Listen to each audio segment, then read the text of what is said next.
Okay, this is Virtual Computing Assignment 3. I'm going to install two open source operating systems, VMs, and I'm going to use Workstation. Okay, so here, let's create a new virtual machine. Typical, go to next. I'm going to browse for my ISO file. I got a couple, let's see. Oh, nope, there it downloads. Alright, first one I'm going to install is Linux Mint. Double click that. It's saying it doesn't. That's alright. We're going to go next. It's Linux. It is. Do they have it?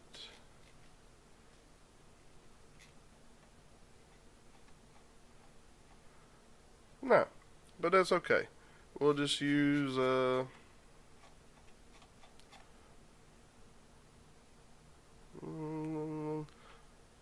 we'll just do an Ubuntu 64-bit. They're very similar. And hit next. I want this somewhere else because I'm running an SSD. So I'll just go to my file system, mount, data, VMs, and open. Yeah, I don't want it taking up a lot of space on my SSD. And hit next. 20 gigs is fine. I'm going to split it into multiple files. That's fine. Next. 1 gig of RAM is fine for Linux Mint, especially for this. And we're going to hit finish. And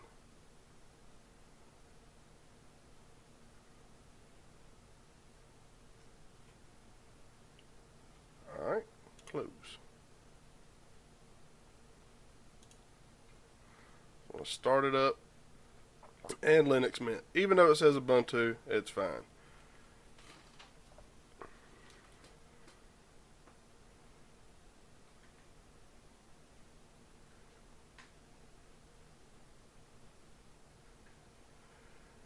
The initial install always takes a while, as with any operating system. I have noticed in my personal experience that installing a Linux OS tends not to take as long as you have any decent amount of hardware, and it works a lot of times on older hardware.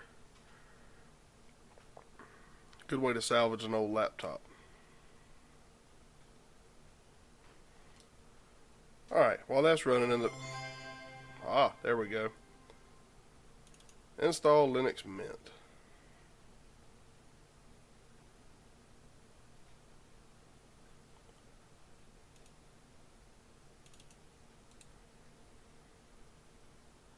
Oh, there we go. I got to remember, it's not running all my full resources. Okay, we got English. Continue. Now, if you're going to use this for standard install, I recommend the third-party stuff, so all your graphics and MP3 and Flash, if you want it for some reason, to do that. But for the sake of brevity, I'm not going to do that on this video. Hit continue. Alright, there's no detected OSs. It's a VM. That's fine. I'm not going to encrypt. I'm going just to erase the disk, which there's nothing there, and install Mint. So, install now. Yes, I understand. Hit continue. Now, in that box, if you're like dual booting and doing other stuff, you need to really pay attention because you'll wipe it out and overwrite it with Mint. But in a VM, it doesn't matter. English, that's fine. That's my keyboard setup. Alright, there we go. Hawkeye, computer's name, we're just going to call it Hawkeye Mint. Pick a username, pick a password.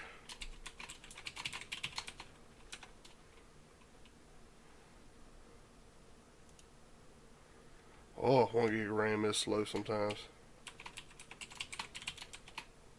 Okay, and continue.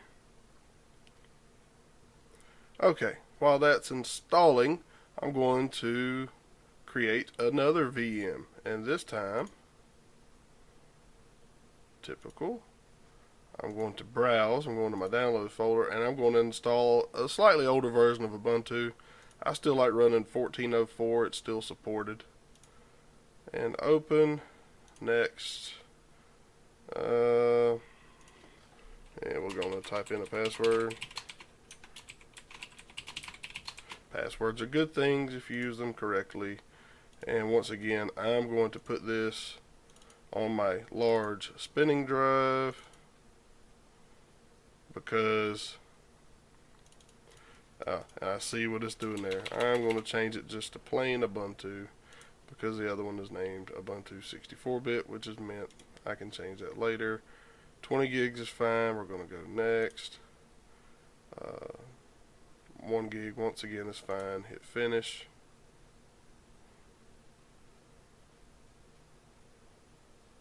Alright, let's fire it up.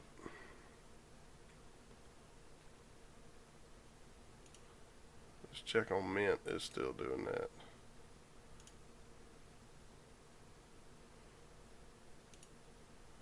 Alright, got the initial boot up.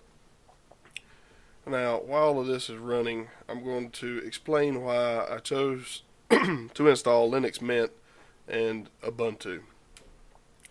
These are probably the two most common, now that's arguable, depends on how deep you want to dig in the Linux forums, but the two most commonly known distributions of Linux. I like Linux Mint because it's very, very stable, and people that are accustomed to using Windows, especially Windows 7, tend to adapt to the layout of Mint more quickly. I mean, it's very similar actions and design, and it's very stable. It's not bleeding edge, and they take great care to make it user friendly. You're not having to get into the terminal every day and do things and tinker and play hacker. It works, and just about everything works out of the box. With that being said, you can install newer software on your own. You can do it manually. You can change some settings to install more software or updates that may potentially make it unstable, but you have full and complete control over that. Ubuntu, I like Ubuntu because it's stable for the most part, especially if you use an LTS, which is a long-term version.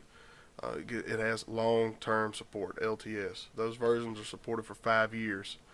Now, both of these distributions are based off Debian. Ubuntu is a step up from Debian and has more bleeding edge or newer software. Linux Mint is based off of Ubuntu. They scale back some of that bleeding edge and tend to try to make it even more stable and user friendly so that you're not having to tinker, it just works. And as we see here, it's copying the files. Let's switch back to Mint. Mint's doing the same thing. Even with my connection, I'm running 65 meg broadband. It's going to take a while, so we may have to shorten this down with the magic of editing, but that's okay because it's the magic of editing. Okay, so we're back now with the magic of editing, and Ubuntu has installed, and this is your default screen you'll see. I mean, your blank home screen, the default apps installed over there. And this is Linux Mint. I haven't finished installing VMware tools, but that's okay. And I couldn't stand it, my OCD was acting up, so I had to rename it. And it's very simple in Workstation. You just go over to the VM in question, you right click it, rename, and I renamed it Mint, as it should be. Alright, so part of the assignment was to connect to a map network drive and play some music or something, so I'm going to do that. I'm going to open my file browser here, Nautilus. On my host machine, I've got a music folder, and I created a local network share, Samba. That's beyond the scope of this video. So I'm just going to click it, and I've got different MP3s here. I'll just click one to open it up. And Rhythmbox is your default audio player in Ubuntu when it comes installed. You can leave it or install something else of your choice that you might like better. That's entirely up to you. And anyway, I don't want to add it to my library, but that's beside the point. If you do want to find it network share, like I know it's on my host machine, so I'd be like SMB, and then it's 192.168.1.68 for my host machine's IP address. Hit connect. There it is. My print server, my music, and a lot of these are just MP3 files for YouTube videos, honestly. And I never have like Rhythmbox, so I could install. Might help to check to be sure. Files there. Anyway, I can access the file. Problem is I haven't installed a codecs for MP3 because I did a quick install. But there it is. If you have any questions, leave them in the comments below. I know this was a quick walkthrough, but thanks for sticking in with me. We got 2 open source operating systems. Oh, and remember how I said this looked a lot like Windows 7? Look, there's your menu, not your start button. And then you got your different type of applications, your settings, you know, your lock, standby, power off. It's very, very similar. You know, go to your file explorer here.